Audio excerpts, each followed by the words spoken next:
Good evening and welcome to tonight's regional news. We begin with a sad update out of Trinidad and Tobago. I love you, Daddy.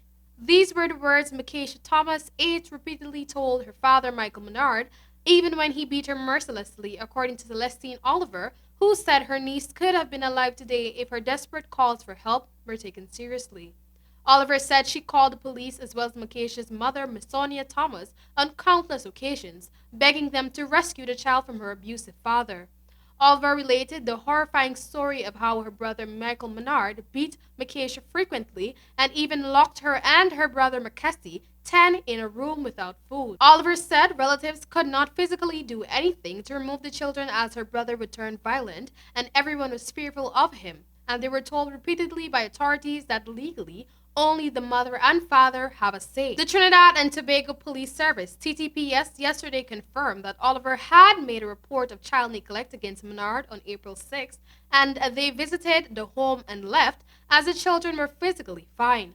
Oliver said she called the police last year when Menard first hit Makesha. She said she repeatedly called and the officers would come, but nothing further was done in terms of removing the children from that environment. Oliver said she repeatedly tried to get Miss Sonia to get her children, as the officers kept telling her that the mother must be present. She said after April last year, Menard took his children and moved to a small wooden home in Bosie Trace, Kelly Village, after cursing relatives for getting involved and calling the police frequently. And now for news in St. Lucia. St. Lucia has quarantined a foreign national who arrived on the island on Tuesday in light of protocols established for the feared novel coronavirus.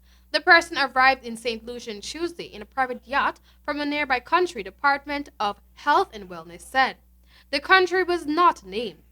I quote, "In keeping with our national response protocols, the individual has been placed on medical quarantine at a public health facility and the necessary assessments are being undertaken," end of quote, the department said in a statement on Tuesday. The statement did not name the facility where the person was being held, but gave the assurance that everything was being done to protect St. Lucians.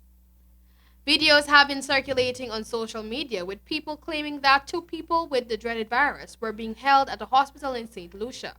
Authorities have not commented on that video, and the information could not be confirmed.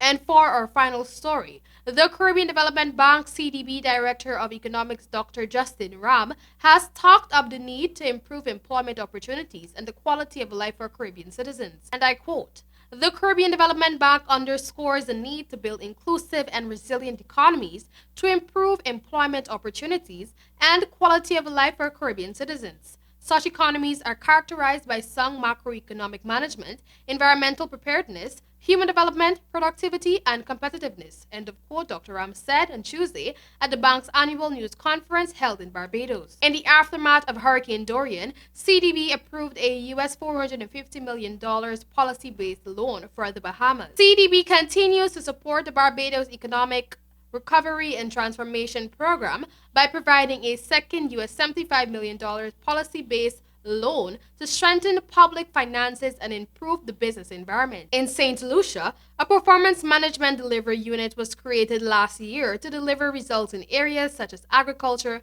crime, education, health, infrastructure, and tourism.